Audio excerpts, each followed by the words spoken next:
Numele meu este Raul și astăzi o să facem un nou vlog. Suntem aici cu bossul ăsta, care nu-i prea boss. Și suntem la... Vai, uitați. A ieșit apa pe rât. Doamne ferie, ia uitați aici cum... Ce val, ia uitați.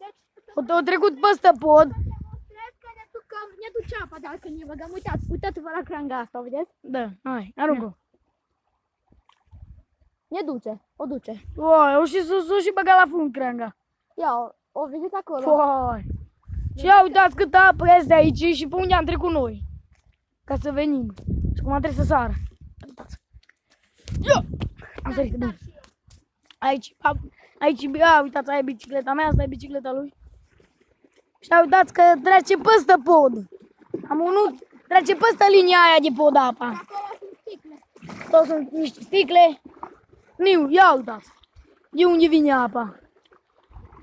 Niu. Uitați acolo unde trece. Ia, aici. Doamne feri. La noi o ploaie de 3 zile în continuu. Și așa e până acolo, uitați, până după dealul ăla de acolo. Și dimineața și așa vine. Și dimineața și ziua. Da, tot ploua, mereu. Da, dacă vă uitați la știri, știți că în toată țara plouă. Dar nu fix aici, cât de mult. Și ia uitați cum mere apa. Aici era un drum care duce în sus. Care, uitați, vedeți? Este un drum acolo. Ia uitați acolo. Era un drum. Uitați, acolo e un pod. Și drumul ăla, tot meri. Și vedeți acolo un drum, ia. Uitați ăla. Așa. Și dacă mergeai... Dacă te mereai pe el, mereai încolo. Și pe acolo. Și ajungeai la baraj. Și ajungeai la un lag mare de pescuit. La un baraj, într-un fel. Da, așa zicem noi, barajul. Și ia uitați ce e aici. Unde din păcate ne-au furat braconierii toți peștii. Da, au fost braconieri și ne-au luat toți peștii de acolo. Eu o băgat din aia de electrocutat în apă toți peștii la supravată. Zic că stăteau la soare. Și acolo mai era încă o baltă. E acolo. Mai era încă o baltă după unde sunt bocile alea, unde e gardul ăla, îl vedeți? Vedeți gardul ăla un pic mai încolo. Și acolo era balta. Stai un pic să vă arăt. Încolo. Vedeți unde arăt eu cu degetul? Acolo. Da, acolo mai era o baltă. Era baltă. Mamă, și acolo merem în fiecare zi la pescuit. Aproape. Mă, hai să sărim iară. Și am, ia uitați ce am găsit aici. Niște dinți. Asta a călcat întâi de mai apa. Trebuie să uita la picioare. Și da, acum ia. Deci acum să nu vină Jolti, că după aia am berit-o de vine un om pe nume Jolti. De ce? Te-am berit-o, că zice ce căutăm aici. Dar ce-i drumul lui? Că după aia, uite că se plecăm. Nu zice mă nimic, mă. Ia uitați acolo, ia, na. Aici e luțărna lui Jolti. Uitați ce e aici. Hai, mă. Dimineața când mi-au zis tati că ce se întâmplă aici, de-abia am așteptat să vin la școală, să vin aici să văd. Și când am venit a fost, Doamne. Uitați, acolo era iarbă unde e locul ăla, vedeți acolo? Acolo, când am venit noi tura trecută, era uitați că așa acolo era și acum ce mult a crescut apa. Și nici aici nu era ăsta. Era... Deci aici pe drum nu era apă. Hai stai să văd dacă pot lua bățul ăla. Da. Ia uitați, e escaladă. Hai să vedem dacă îl duce apa. Ia vedeți, uitați cum e podul. Hai să vedem dacă îl duce apa. Trebuie să-l ducă. Dacă îl duce. Duce și îl plimbă și Ia uitați, vedeți aia cum se ridică. Se ridică, se lasă. Vedeți stuful ăla din mijloc. Sperau, știi cum arată? Parcă e o tufă. Hai, lasă-te. Parcă lasă-te în jos. Parcă ar fi o papură dansatoare.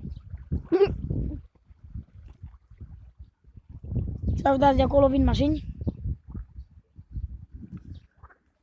Ați auzit broștile? Ahu. Sunt broști.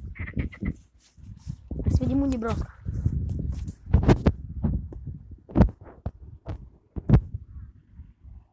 Ia uitați, aia e mami din mașină. Nu e mașina noastră, e mașina la vina lui mami. Și acum o să facem brosca. Să vedem dacă vine. Oh! Hai că încerc. Stai. Ia uitați încă o dată. Dar nu pot. Nu pot. Ești bombă! O văd prea greu. Trebuie să mai căutăm niște pietre. Acum să văd dacă pot. Nu mai putem. Hai, încercăm cu asta. Asta mai are. Da. Eu am furnicele. Aici pot, aici. Salut! Da, unde vei? Da, nu bine. Da, unde Uitați acum vin niște oameni. Toți acolo. Da, unde lucrează mare? Care e?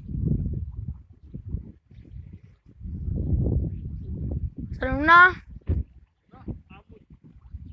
O să vă fotografiez pe voi. Fără problemă. Nu cereți bani. Nu, nu. Dacă nu merg la pește, că valido. Nu mergem, dar nici nu sunt pești. Numai broște. Nu merg la băușiță, la chilioară.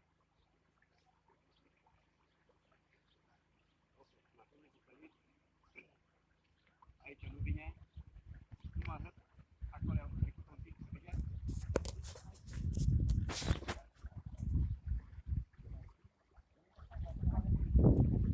Da, bă, Raul. Dă-mi, dă-mi încoace, dă-mi încoace, dă că dau eu, mă. Ia uitați. Ați văzut brosca? Bim, bim, bim, bim. Dar nici o piatră, nimic. Stați un pic. Ia, să încerc eu. Că trebuie piatră scuțită. Nu trebuie scuță, trebuie lată. Lată așa și plată. Ia, încerc eu. A, nu da așa. Ia, mă. Așa de aici. Ia să încercăm să dăm cu dinți ăștia. Bă, Raul, vezi că bacterii, mă. Oi, oi, oi, E oi. prea greu. Ia uitați o gheatră. A, nu mers. Nu mers. Ia și acolo mai este. E acolo, nu știu dacă se vede. Mamă, mamă, mamă. Când am venit noi tura trecută, aici nu era ăsta. Nu era apă, era Și uscat. uitați pe acolo, Nu curgea apa. nu curgea apa. Era numai aici un pic de apă. Cam atâta cât vedeți în cadru. Atâta apă era. Și acum o Și trecut. acum ia uitați, o și trecut acum- și pe aici O trecut. și mere și pe acolo. Și dați-vă seama ce... Ați auzit? E acolo un capăt pe undeva. Au. Aici, Alex. Stai un pic, că... Aici și eu. Stai un pic, că știu să fac sunet de broască. Asta auzim. Ați auzit cum am făcut? Stai, bă, că tu ai. Așa. Ce vreau?